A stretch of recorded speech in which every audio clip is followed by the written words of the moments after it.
అవును, వారిద్దరూ ఒక్కటయ్యారు. బాబాయ్ అబ్బాయి కలిసిపోయారు. మహారాష్ట్ర రాజకీయాల్లో కీలక పరిణామం చోటు చేసుకుంది. గత 2 ఏళ్లుగా నువ్వా నేనా అన్నట్లుగా తలపడిన ఎన్సీపీ అధినేత అజిత్ పవార్, ఆయన బాబాయ్ శరద్ పవార్ రాబోయే మున్సిపల్ ఎన్నికల కోసం అనూహ్యంగా చేతులు కలిపారు. రాష్ట్ర ప్రయోజనాల కోసం పవార్ పరివార్ మళ్లీ ఒక్కటైంది అంటూ అజిత్ పవార్ చేసిన ప్రకటన ఒక్కసారిగా రాజకీయ సమీకరణాలను మార్చేసింది. ఈ పరిణామం బీజేపీ, శివసేన పార్టీలకు షాక్ కలిగించింది. అయితే శరద్ పవార్ యూపీఏను వీడి ఎన్డీఏలోని వస్తారనే ఊహాగానాలు కూడా వినిపిస్తున్నాయి. రాజకీయాల్లో శాశ్వత శత్రువులు ఉండరన్న మాటను నిజం చేస్తూ మహారాష్ట్రలో ఒక సంచలన పరిణామం చోటు చేసుకుంది. 2023లో ఎన్సీపీ చీలిక తర్వాత వీడిపోయిన శరద్ పవార్, అజిత్ పవార్ మళ్లీ చేతులు కలిపారు. పింప్రి చింట్వాడ్ మున్సిపల్ కార్పొరేషన్ ఎన్నికల కోసం 2 వర్గాలు కలిసి పోటీ చేస్తాయని రాష్ట్ర ఉప ముఖ్యమంత్రి అజిత్ పవార్ అధికారికంగా ప్రకటించారు. రాష్ట్ర అభివృద్ధి కోసం కొన్ని నిర్ణయాలు తీసుకోవాల్సి ఉంటుంది. గడియారం, ట్రంపెట్ గుర్తులు ఇప్పుడు ఏకమయ్యాయి. పవార్ కుటుంబం మళ్లీ ఒక్కటైందని ఆయన ప్రకటించారు. మున్సిపల్ ఎన్నికల అభ్యర్థుల ఎంపిక సమయంలో 2 వర్గాలు కలిసి పోటీ చేయాలని నిర్ణయించుకున్నాం.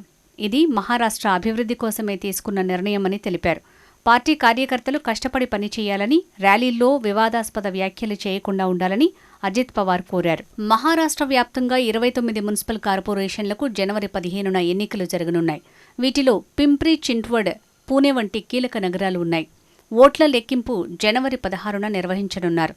నామినేషన్ల దాఖలకు డిసెంబర్ 30 చివరి తేదీగా ఎన్నికల సంఘం ప్రకటించింది. ఈ నేపథ్యంలో రాజకీయ పార్టీలన్నీ వేగంగా వ్యూహాలు రచిస్తున్నాయి. పింప్రి చించ్వాడ్ ప్రాంతం దశాబ్దాలుగా పవార్ కుటుంబానికి కంచుకోట. 1999 నుంచి 2017 వరకు ఇక్కడ పవార్ల హవానే నడిచింది. అయితే 2017లో బీజేపీ ఈ కోటను కైవసం చేసుకుంది. అయితే ఇప్పుడు ఈ పాత వైభవాన్ని తిరిగి తెచ్చుకోవటమే లక్ష్యంగా ఇరు వర్గాలు పొత్తుకు సిద్ధమయ్యాయి. కేవలం కుటుంబం కలవటమే కాకుండా ఓట్లు చీలిపోకుండా చూసి బీజేపీని దెబ్బకొట్టాలనేది వీరి మాస్టర్ ప్లాన్.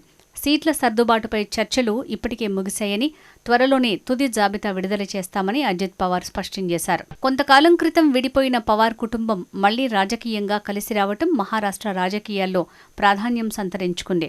శరద్ పవార్ త్వరలోనే ఎన్డీఏ కూటమిలో చేరుతారనే ఊహాగానాలు మొదలయ్యాయి. అజిత్ పవార్, శరద్ పవార్ ఆదేశాల మేరకే బీజేపీతో చేతులు కలిపారు. వారు తిరిగి కలవడం కొత్తేమీ కాదు. వారు ఏకం కావటం మాకు సంతోషంగా ఉంది. శరద్ పవార్ కూడా త్వరలోనే ఎన్డీఏ కూటమిలో చేరుతారని ఆశిస్తున్నాం అని కొందరు బీజేపీ నాయకులు వ్యాఖ్యానించారు. అయితే ఏక్నాథ్ షిండే శివసేన వర్గం పవార్ల పొత్తును విమర్శిస్తూ వారు కలిసిపోవచ్చు, కానీ ప్రజలు ఇంటి పేరును చూసి ఓట్లు వేయరు, మహారాష్ట్రలో ఇంటి పేరు రాజకీయాలు పనిచేయవు అని పేర్కొంది. వారు అధికారం కోసమే కలిసిపోయారు. ప్రజలు కేవలం పనిని మాత్రమే చూస్తారు. దీనివల్ల వారికి ఓట్లు రావని వ్యాఖ్యానించారు. ఎన్సీపీ వ్యవస్థాపకుడు శరద్ పవార్కు స్వయానా అన్న కొడుకే అజిత్ పవార్. 1991లో తొలిసారి బారామతి నుంచి లోక్సభకు ఎన్నికైన అజిత్ పవార్, శరద్ పవార్ కోసం ఆ స్థానం ఖాళీ చేయాల్సొచ్చింది. అదే ఏడాది బారామతి నుంచి ఎమ్మెల్యేగా ఎన్నికైన అజిత్ ఆ నియోజకవర్గాన్ని తన కంచుకోటగా మార్చుకున్నారు. అప్పటినుంచి అక్కడ గెలుస్తూ వస్తున్నారు. అజిత్ పవార్ ఏడాది క్రితం శరద్ పవార్పై తిరుగుబాటు చేసిన ఎన్డీఏ పక్షాన అజిత్ పవార్ చేరారు. ఏక్నాథ్ షిండే సర్కార్లో ఉప ముఖ్యమంత్రిగా బాధ్యతలు స్వీకరించారు. ఎక్కువ మంది ఎమ్మెల్యేలు తనతోనే ఉండటంతో ఎన్సీపీ గుర్తు గడియారం, పార్టీ పేరు అజిత్ పవార్ వర్గానికే దక్కింది. అయితే లోక్సభ ఎన్నికల్లో అజిత్ పవార్ నేతృత్వంలోని ఎన్సీపీ ఘోర పరాభవం చవిచూసింది. కేవలం ఒక్క స్థానంలోనే నెగ్గింది. బారామతి లోక్సభ నియోజకవర్గంలో శరద్ పవార్ కుమార్తె సుప్రియా సూలే చేతిలో అజిత్ పవార్ భార్య సునేత్ర పవార్ ఓటమి చవిచూశారు. అయితే 6 నెలల్లోనే పరిస్థితి మారిపోయింది. మహారాష్ట్ర అసెంబ్లీ ఎన్నికల్లో అజిత్ పవార్ నేతృత్వంలోని ఎన్సీపీ సత్తా చాటింది. 59 స్థానాల్లో పోటీ చేస్తే 41 చోట్ల జయభేరి మోగించింది. తన కంచుకోట బారామతి అసెంబ్లీ స్థానంలో అజిత్ పవార్ 1,00,000కు పైగా ఓట్ల మెజారిటీతో గెలుపొందారు. అజిత్ పవార్కు వ్యతిరేకంగా శరద్ పవార్ ప్రచారం చేసిన ఫలితం లేకుండా పోయింది. అదే సమయంలో శరద్ పవార్కు చెందిన ఎన్సీపీ 86 చోట్ల పోటీ చేసినప్పటికీ కేవలం 10 స్థానాల్లోనే నెగ్గింది. కాగా కొంతకాలంగా 2గా చీలిపోయిన నేషనలిస్ట్ కాంగ్రెస్ పార్టీ మళ్లీ కలవనుందనే ప్రచారం జోరందుకుంది.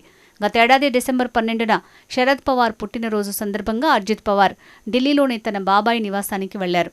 అప్పటి నుంచి వారి మధ్య సయోధ్య కుదిరిందనే ఊహాగానాలు మొదలయ్యాయి. మరోవైపు మహారాష్ట్రలో 2 దశాబ్దాలుగా ఉప్పు నిప్పులా ఉన్న ఠాక్రే సోదరులు ఇటీవలే చేతులు కలిపారు. త్వరలో జరిగే ముంబై కార్పొరేషన్ ఎన్నికల సందర్భంగా ఈ నిర్ణయం తీసుకున్నారు. శివసేన అధినేత బాలాసాహెబ్ ఠాక్రే ఉన్నప్పుడే 2005లో ఆ పార్టీని వీడిన రాజ్ ఠాక్రే మహారాష్ట్ర నవనిర్మాణ్ సేన అనే పార్టీని స్థాపించారు. అయితే ఆ పార్టీ అంతగా రాణించలేకపోయింది. కొంతకాలంగా మళ్లీ శివసేనతో కలిసి పనిచేయాలని ఆయన నిర్ణయానికి వచ్చారు. ముంబై మున్సిపల్ కార్పొరేషన్ సహా పలు మున్సిపల్ కార్పొరేషన్లకు త్వరలోనే ఎన్నికలు జరగనున్న క్రమంలో ఉద్ధవ్ ఠాక్రే, రాజ్ ఠాక్రే సోదరులు తిరిగి భాయి భాయి అంటూ ఆలింగనం చేసుకున్నారు. కలిసికట్టుగా ఎన్నికలకు వెళ్తున్నామని, ఇక ఎప్పటికీ కలిసే ఉంటామని ముక్త కంఠంతో ప్రకటించారు. ఓవైపు ఉద్ధవ్ ఠాక్రే, రాజ్ ఠాక్రే, మరోవైపు శరద్ పవార్, అజిత్ పవార్ చేతులు కలపటం మహారాష్ట్ర రాజకీయాల్లో మారుతున్న సమీకరణాలకు అద్దం పడుతోంది.